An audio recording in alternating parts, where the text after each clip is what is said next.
Hello. ഇന്ന് നമുക്ക് 4 കൊള്ളക്കാരുടെ കയ്യിൽ അകപ്പെട്ടു പോയ ഒരു പെൺകുട്ടിയുടെ പോരാട്ടത്തിന്റെ കഥ പറയുന്ന അപൂർവ എന്ന സിനിമയുടെ കഥ നോക്കിയാലോ. സിനിമയുടെ തുടക്കത്തിൽ ഒരു കാറിൽ കുറച്ചു പേർ പോവുകയാണ്.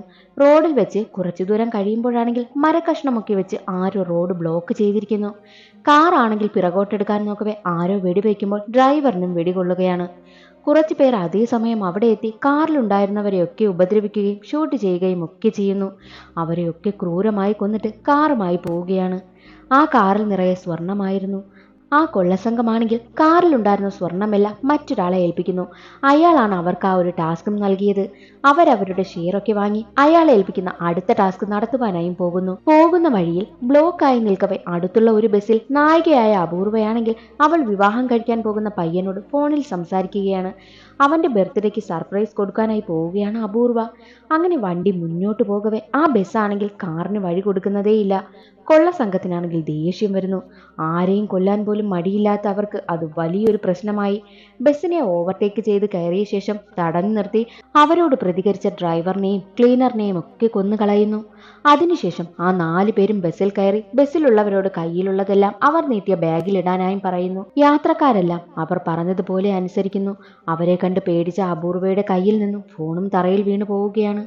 അപൂർവയാണെങ്കിൽ തന്റെ നിശ്ചയമോതിരം മാറ്റിയിട്ടിട്ട് മറ്റു സ്വർണമൊക്കെ ഊരിക്കൊടുക്കും. അതേസമയം അപൂർവയുടെ കാമുകനാണെങ്കിൽ അവളെ ഫോൺ വിളിക്കുമ്പോഴോ തറയിൽ കിടന്ന ഫോണാണെങ്കിൽ വൈബ്രേറ്റ് ചെയ്യാനായും തുടങ്ങി. കൊള്ളക്കാരിൽ ഒരാളാണെങ്കിൽ ഫോൺ എടുത്ത് സംസാരിക്കുമ്പോൾ ആരാടാ നീ, ഞാൻ അങ്ങോട്ട് വന്നാൽ എന്നൊക്കെ അവരോട് കാമുകൻ പറയുമ്പോൾ ദേഷ്യം വന്ന ആ 4 പേരാണെങ്കിൽ പറ്റുമെങ്കിൽ വന്ന് ഇവളെ രക്ഷിക്കെന്ന് പറഞ്ഞ് ബസ്സിലൂടെ വലിച്ചിഴച്ച് അപൂർവയെ കാറിലിട്ട് കൊണ്ടുപോകുന്നു. ആരും പേടിച്ച് എതിർത്തതേയില്ല. അതിനുശേഷം അപൂർവയുടെ കഥയാണ് കാണിക്കുന്നത്. അപൂർവയാണെങ്കിൽ ഡ്രൈവിംഗ് പഠിക്കുകയാണ്. പോകുന്നിടമെല്ലാം തട്ടിമുട്ടി കൊണ്ടുപോകുന്നതിനാൽ കൂടെയുള്ളവരും പഠിപ്പിക്കുന്നയാളുമൊക്കെ അവളെ ഒരുപാട് വഴക്ക് പറയുന്നതിനാൽ കൊടുത്ത കാശും തിരിച്ചു വാങ്ങി അപൂർവ വീട്ടിലേക്കും പോകുന്നു. അപൂർവയ്ക്കാണെങ്കിൽ ഒരു പ്രണയമുണ്ട്. അത് വീട്ടുകാർ സമ്മതിക്കുകയും വിവാഹം പറഞ്ഞുറപ്പിക്കുകയും ചെയ്യുന്നു. പഠിപ്പ് തീരാനുള്ളതിനാൽ വിവാഹം കുറച്ചു കഴിഞ്ഞ് മതിയെന്നും അവർ രണ്ടുപേരും തീരുമാനിക്കും. അങ്ങനെ അവരുടെ ലൈഫ് ഹാപ്പിയായി പ്രണയിച്ച് മുന്നോട്ട് പോകവേ രണ്ടുപേരുടെയും എൻഗേജ്മെന്റും കഴിയുന്നു. അതിനുശേഷം കാറിലിരിക്കുന്ന അപൂർവയാണ് കാണിക്കുന്നത്. ആ കൊള്ളസംഘമാണെങ്കിൽ അവളെ ഒരുപാട് ടോർച്ചർ ചെയ്യും. പോകുന്ന വഴിയിൽ മദ്യം വാങ്ങാനായി അവർ നിർത്തുമ്പോഴും അപൂർവയാണെങ്കിൽ ഒരുപാട് ബഹളം വയ്ക്കും. അത് പുറത്ത് കേൾക്കാതിരിക്കാനായി അവർ ഉറക്കെ പാട്ടൊക്കെ വെക്കുന്നു. അങ്ങനെ അവർ അതിനുശേഷം ആളൊഴിഞ്ഞ ഒരു സ്ഥലത്തേക്ക് എത്തുകയാണ്. മറ്റൊരു വശത്ത് അപൂർവയുടെ കാമുകനാണെങ്കിൽ അവളെ തിരക്കി ബസ് കിടന്ന സ്ഥലത്തേക്ക് എത്തുന്നു. അപൂർവയുടെ ഫോട്ടോ കാണിക്കുമ്പോൾ ഈ പെൺകുട്ടിയാണ് അവർ തട്ടിക്കൊണ്ടു പോയതെന്നും പോലീസ് പറയുകയാണ്.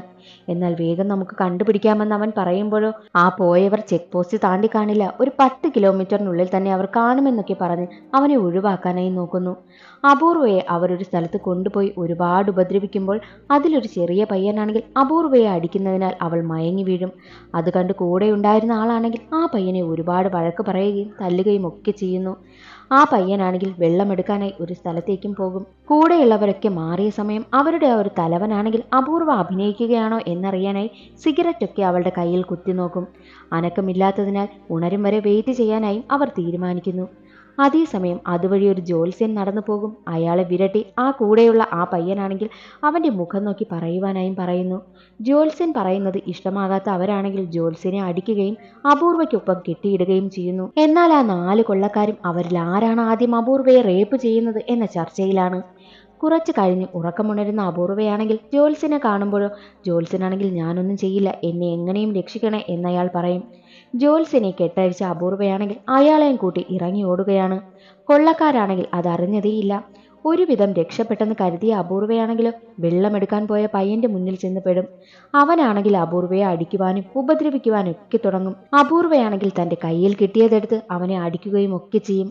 പയ്യന്റെ വിളി കേട്ട് അവരാദ്യം നോക്കിയത് അപൂർവയും ജ്യോത്സ്യനും അവിടെയുണ്ടോ എന്നാണ്. പക്ഷെ അവരവിടെ ഇല്ല എന്ന് മനസ്സിലായി അവർ ശബ്ദം കേട്ട സ്ഥലത്തേക്ക് എത്തുമ്പോൾ മരിച്ചു കിടക്കുന്ന പയ്യനെയാണ് കാണുന്നത്. അപൂർവ ഓടും വഴി ഒരു കിണറ്റിൽ വീഴുവാനായും പോകുമ്പോൾ ഒരുവിധം അവൾ രക്ഷപ്പെട്ട് ഓടി ഒളിക്കുകയാണ്. എന്നാൽ ജ്യോത്സ്യനെ പിടികൂടി അവരാണെങ്കിലോ നീയാണോ അവനെ കൊന്നത് എന്നൊക്കെ ചോദിച്ച് അടിച്ചു കൊല്ലുകയും ചെയ്യുന്നു. കൊള്ളക്കാർ പോയ ഉടനെ തന്നെ അപൂർവയാണെങ്കിൽ ജ്യോത്സ്യൻ മരിച്ചു കിടക്കുന്നിടത്തെത്തി ഫോണും എടുത്തുകൊണ്ട് പോകുന്നു. കൊള്ളക്കാരാണെങ്കിൽ ശബ്ദം കേട്ട് അവിടേക്ക് വന്ന് നോക്കുമ്പോഴും ജ്യോത്സ്യന്റെ ഫോൺ മിസ്സായ കാര്യം അവർക്ക് മനസ്സിലായി. അപൂർവ കാമുകനെ ഫോൺ വിളിച്ചിട്ട് കാര്യം പറയുമ്പോഴോ അവരുടെ പേരുകളും കാമുകൻ തിരക്കുന്നു. അവളാണെങ്കിൽ അവിടെ വെച്ച് കേട്ട പേരുകളൊക്കെ ഓർത്തോർത്ത് അവനോട് പറയുന്നു. അതിനിടയിൽ റേഞ്ച് ഇല്ലാതെ കോളും കട്ടായി പോകുന്നു. അവരുടെ ഗ്യാങ്ങിനെ മനസ്സിലായ പോലീസാണെങ്കിൽ അവരുടെ നേതാവ് മരിച്ചതിനു ശേഷം അവരിപ്പോൾ വേറൊരു ഗ്യാങ്ങായി കറങ്ങി നടക്കുകയാണെന്നും പറയുന്നു. കോള് വന്ന നമ്പറിന്റെ ലൊക്കേഷൻ വെച്ച് നമുക്ക് അപൂർവയെ കണ്ടെത്തിക്കൂടെ എന്നൊക്കെ കാമുകൻ ചോദിക്കുമ്പോൾ പോലീസ് ആണെങ്കിൽ മൈൻഡ് ചെയ്യത്തേയില്ല. അപൂർവയുടെ അച്ഛനൊക്കെ വന്ന് ഒരുപാട് കെഞ്ചിയിട്ടും അത് തന്നെയായിരുന്നു അവസ്ഥ. ഇവരെ കൊണ്ട് ഒരു പ്രയോജനവുമില്ല, ഒറ്റയ്ക്കിറങ്ങണമെന്ന് കാമുകനും തീരുമാനിക്കുമ്പോൾ വീണ്ടും അപൂർവയുടെ കോൾ വരും. അവളാണെങ്കിൽ ആ കിണറിനുള്ളിലെ കമ്പിയിൽ പിടിച്ചു നിൽക്കുകയാണ്. അവൾ ആ സ്ഥലത്തിന്റെ ഓരോ കാര്യങ്ങളൊക്കെ കാമുകന് പറഞ്ഞു കൊടുക്കവേ റേഞ്ച് പോയി കോളും കട്ടാകുന്നു. റേഞ്ച് കിട്ടാനായി ശ്രമിക്കവേ ഫോണാണെങ്കിൽ കിണറ്റിലേക്കും വീണുപോയി. എന്നാൽ അവർ ഫോണിന്റെ ലൊക്കേഷനൊക്കെ കണ്ടുപിടിക്കുന്നുണ്ട്. അവൾ ആ കിണറിൽ ഒളിച്ചിരിക്കുന്നുണ്ടോ എന്നറിയാനായിട്ട് കൊള്ള സംഘത്തിൽ ഒരാളാണെങ്കിൽ കിണറിനുള്ളിൽ ലൈറ്റ് അടിച്ച് നോക്കുമെങ്കിലും അവളെ കാണുന്നില്ല. അയാൾ പോയ ഉടൻ തന്നെ അവൾ കിണറിൽ നിന്നും പുറത്തു വരുമ്പോഴോ തറയിൽ കിടന്ന് അവൾക്കൊരു അരിവാൾ കിട്ടുന്നു. സേഫ്റ്റിക്കായി അവൾ അതെടുത്ത് കയ്യിൽ വെക്കുകയും ചെയ്യുന്നു. മറ്റൊരു വശത്ത് അപൂർവയുടെ കാമുകനാണെങ്കിൽ കാർ ബ്രേക്ക് ഡൗൺ ആയി നിന്ന പോലീസിനെ വിരട്ടി പോലീസിനെ കെട്ടിയിട്ടിട്ട് തോക്കും ഒപ്പിക്കുകയാണ്. തോക്കും ലൊക്കേഷനും കിട്ടിയ കാമുകനാണെങ്കിലും അവിടേക്ക് പോവുകയാണ്. അതേസമയം അപൂർവയാണെങ്കിൽ കൊള്ളക്കാരിൽ ഒരാളുടെ കയ്യിൽ പെടുന്നു. അരിവാൾ ആരും കാണാതെ അവൾ ഒളിപ്പിക്കുമ്പോഴോ അയാളാണെങ്കിൽ അപൂർവയെ റേപ്പ് ചെയ്യാനായും പാൻറ് മഴിച്ചു ചെല്ലുമ്പോൾ കയ്യിലുണ്ടായിരുന്ന അരിവാൾ കൊണ്ട് അയാളെ അവൾ വെട്ടുന്നു. അയാളുടെ വിളി കേട്ട് മറ്റു രണ്ടുപേരും അവിടെ എത്തുമ്പോൾ അവർ ഞെട്ടിപ്പോവുകയാണ്. അയാളെ കാറിലേക്ക് മാറ്റുന്നു. ഹോസ്പിറ്റലിൽ കൊണ്ടുപോകണമെന്ന് തലവൻ പറയുമ്പോൾ വേണ്ട, ആദ്യം അവളെ കണ്ടെത്തണമെന്ന് കൂട്ടാളിയും പറയുന്നു. അതിനിടയിൽ അപൂർവയാണെങ്കിൽ തന്റെ ഡ്രസ്സൊക്കെ കീറി ഓരോ ഭാഗങ്ങളും എടുത്ത് കിണറിലേക്ക് പോകാനുള്ള വഴിയാണെങ്കിൽ സെറ്റാക്കിയിരുന്നു. അപൂർവ തന്നെ തിരക്കി നടക്കുന്നവരെ ടോർച്ച് വെട്ടം കൊണ്ട് അവളുടെ അടുത്തേക്ക് വിളിച്ചിട്ട് ഓടുകയാണ്. രണ്ടുപേരും അവളെ പിടിക്കാനായി ശ്രമിക്കുമ്പോഴും നടക്കില്ല. അവളുടെ പിറകെ ഓടിയ ആ തലവനാണെങ്കിലും കിണറിലേക്കും വീഴുന്നു. അത് അപൂർവയുടെ പ്ലാനായിരുന്നു. കിണറിൽ നിന്നും കയറി വരാൻ പറ്റാതെ കിടക്കുന്ന തലവനെയാണെങ്കിലോ തലയിൽ കല്ലുകൾ എറിഞ്ഞ് അയാളെ അവൾ കൊല്ലുന്നു. കൂട്ടാളി വന്ന് നോക്കുമ്പോഴോ തലവനാണെങ്കിൽ മരിച്ചു കിടക്കുന്നതാണ് അവൻ കാണുന്നത്. കാറിലുണ്ടായവനെയും തള്ളി തറയിലിട്ടിട്ട് കാറെടുക്കാനായി നോക്കുമ്പോഴോ അപൂർവയെ അയാൾ ഷൂട്ട് ചെയ്യാനായി നോക്കുന്നു. ആ ഒരു കൂട്ടാളിയെയും ഇടിച്ചു തെറിപ്പിച്ച് ചോളക്കാട്ടിനുള്ളിലേക്ക് വണ്ടി ഓടിച്ചു പോവുകയാണ്. ഒരു സ്ഥലം എത്തുമ്പോൾ കാറാണെങ്കിൽ സ്റ്റോപ്പാകും. കയ്യിലെ അരിവാളും കൊണ്ട് അപൂർവയാണെങ്കിൽ നടന്നു പോകുന്നു. അവിടെ എത്തിയ ആ ഒരു കൊള്ളക്കാരിൽ ഒരാളാണെങ്കിലോ വണ്ടിക്ക് മുകളിൽ കയറി നിന്ന് അപൂർവ പോകുന്ന സ്ഥലം മനസ്സിലാക്കിയും വെക്കുന്നു. അപൂർവയുടെ പിറകെ പോവുകയാണ് അയാൾ. അപൂർവയാണെങ്കിൽ ഒരു റെയിൽവേ ട്രാക്കിൽ കൂടി നടന്നു പോകവേ തളർന്നവൾ വീഴുകയാണ്. അയാളും പിറകെ ഉണ്ടായിരുന്നു. ട്രെയിൻ വരുന്നത് മനസ്സിലാക്കിയ അപൂർവയാണെങ്കിലോ എഴുന്നേറ്റ് വീണ്ടും നടക്കും. അയാളെ കാണുകയും അവളാണെങ്കിൽ കല്ലുകൾ കൊണ്ട് എറിയുമ്പോഴോ ഒരുവിധം അതൊക്കെ തടഞ്ഞ് അപൂർവയുടെ അടുത്തേക്ക് അയാൾ എത്തുന്നു. അവളെ ഇറുക്കി പിടിച്ചിട്ട് അരിവാളും വാങ്ങിക്കളഞ്ഞിട്ട് ഒരുമിച്ച് മരിക്കാമെന്ന് പറഞ്ഞ് അവളെയും പിടിച്ച് ആ ഒരു ട്രാക്കിൽ നിൽക്കുമ്പോൾ ട്രെയിൻ ആണെങ്കിൽ അടുത്തു വരുന്നതും അപൂർവയാണെങ്കിൽ അവന്റെ കയ്യിൽ കടിച്ചിട്ട് മാറിക്കളയും. അയാൾ ചത്തുപോയോ എന്നറിയാതെ ട്രെയിൻ പോയതും ആരെയും കാണാതെ അപൂർവയാണെങ്കിൽ നടന്നു പോകാൻ ഒരുങ്ങുമ്പോൾ അയാളാണെങ്കിൽ മുറിവുകളോടെ അപൂർവയുടെ കാലിൽ ചുറ്റിപ്പിടിക്കും.